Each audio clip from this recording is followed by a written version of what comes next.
At the end of the day, I can tell you, countries are more. I don't want to say they become more selfish, but they will do things only if it is of direct benefit to them. Doctor Jaishankar बड़े बरसे हैं American पे। Russia से तेल नहीं लेना, लेकिन मोदी ने उसकी बात सुनी। मोदी ने तो एक दो दफा सुनने में आया था कि उसकी कॉल तक अटेंड नहीं की।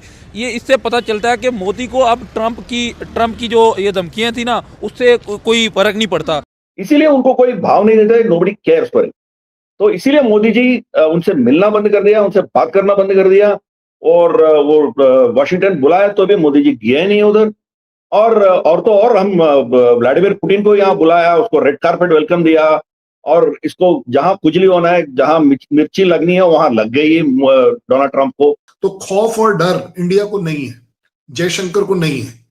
उन्होंने एक बड़ी स्ट्रेट स्टेटमेंट दी। ट्रंप के खिलाफ इतने अपने कानून साज अवार्ड्स उठा रहे हैं कि बस कर दें। पहले वेनेजुएला पर हम आपको कंडेम कर रहे थे, अब ग्रीनलैंड की भी बारी आ रही है, ये नहीं हो सकता, ये नहीं होने दिया जाएगा, और इस पर आवाजें उठ रही हैं अमेरिका के अंदर। It's a frightening thought, but these are crazy times. Could the United States really go to war with its own NATO allies?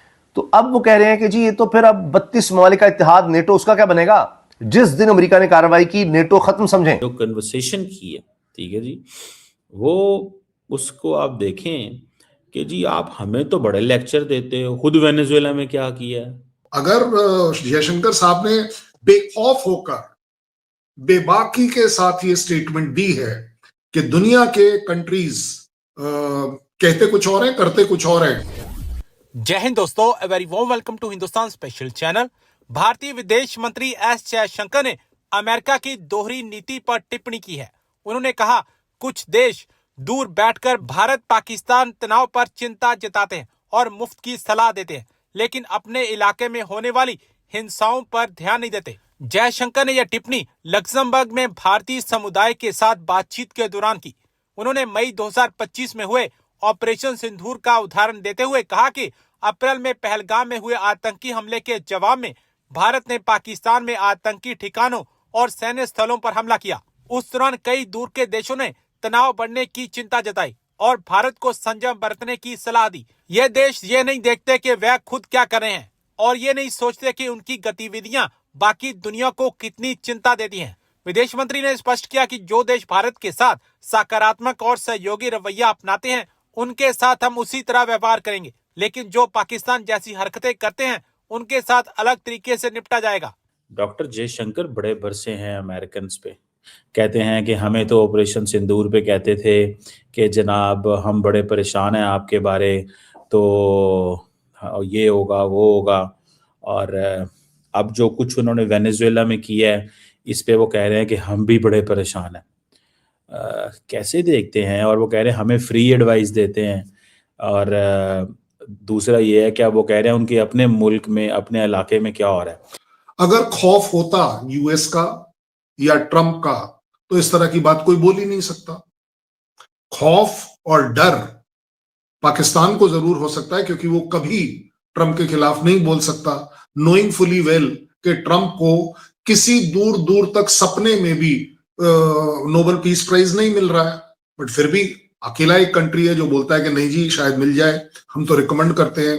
तो खौफ और डर इंडिया को नहीं है, जयशंकर को नहीं है। उन्होंने एक बड़ी स्ट्रेट स्टेटमेंट दी है। और अबव ऑल मुझे तो यही नहीं समझ आया कि सिर्फ कमर चीमा साहब को इस स्टेटमेंट में यूएस क्यों दिखाई दिया, जबकि वो स्टेटमेंट जर्नल है, बिल्कुल स्ट्रेट जर्नल है कि वर्ल्ड में जो पावर्स हैं, जो सो कॉल्ड डेवलप्ड नेशंस हैं, जो अपने आप को बहुत एडवांस्ड बताते हैं, ह्यूमैनिटेरियन बताते हैं, जब उनके आचरण पर, जो उनके काम करने के तरीके को अगर इवैल्यूएट किया जाए, तो आप हमेशा पाएंगे कि जो लोग जो कहते हैं उसको कहीं नजदीक तक नहीं कर रहे हैं। अगर यूक्रेन की वॉर को कोई भी फ्यूल कर रहा है, फ्यूल अप कर रहा है, उसमें पैसे कंट्रीब्यूट कर रहा है सिर्फ रशिया का ऑयल खरीद कर, तो ये तो गलत हो जाएगा। वो जो गैस खरीद रहा था जर्मनी, यूरोप जो जब गैस खरीद रहा था उसकी नॉर्डर्न लाइन 1 एंड 2 में, वो क्या था? वो क्या ह्यूमैनिटेरियन वो था सालों साल तक। इवन यूक्रेन युद्ध के बाद भी जर्मनी का तो आपको याद आ जाएगा कि डिक्लेरेशन भी था कि हम अगले साल तक अपने आप को सेल्फ सफिशिएंट करेंगे, तब तक हम गैस लेंगे। उससे भी ऊपर चल पड़ते हैं। ट्रंप ने बोला हम यूक्रेन को और हथियार नहीं देंगे क्योंकि वो पीस के लिए मान नहीं रहा है। यूरोपियन यूनियन ने क्या कहा, बोले नहीं जी हम तो देंगे। सो अब आप सोचिए, अगर इसका एक करेक्ट ऑनेस्ट एनालिसिस जयशंकर साहब दे रहे हैं दुनिया के लिए, अपने लिए भी है ये बात बाय द वे, कि दुनिया में ये जो प्रीचिंग है कि ह्यूमैनिटेरियन होना चाहिए, इंसानियत होना चाहिए, ये है वो, ये लोग कर क्या रहे हैं? अगर आपने एक सेकंड के लिए, क्योंकि सिर्फ आप इसको सीधे ट्रंप के ऊपर ले जा रहे हैं, तो ट्रंप की स्टेटमेंट्स बड़ी क्लियर हैं कि दुनिया में पीस होनी चाहिए, प्रॉस्पेरिटी होनी चाहिए, सोवरनिटी होनी चाहिए। अगर आपको याद हो, जब ट्रंप इलेक्शन में कैंपेनिंग कर रहे थे तो उन्होंने ये भी कहा था कि मैं ये डीप स्टेट को डिसमेंटल करूंगा। बट जब करने की बात आई तो आप आज देख रहे हैं कि दुनिया में डीप स्टेट कितनी अच्छी तरह से काम कर रहा है उन्हीं के लिए। बुरी मैं इसलिए नहीं बोल रहा क्योंकि उनके लिए अच्छी है। सो अगर जयशंकर साहब ने बेखौफ होकर बेबाकी के साथ ये स्टेटमेंट दी है कि दुनिया के कंट्रीज कहते कुछ और है, करते कुछ और है, और इसीलिए कृपया कर हमें सरमन मत दीजिए, हमें ज्ञान मत दीजिए। सो क्या गलत किया आप बता दीजिए। इसीलिए उनको कोई भाव नहीं देता है, नोबडी केयर्स फॉर इट। तो इसीलिए मोदी जी उनसे मिलना बंद कर दिया, उनसे बात करना बंद कर दिया, और वो वाशिंगटन बुलाया तो भी मोदी जी गए नहीं उधर।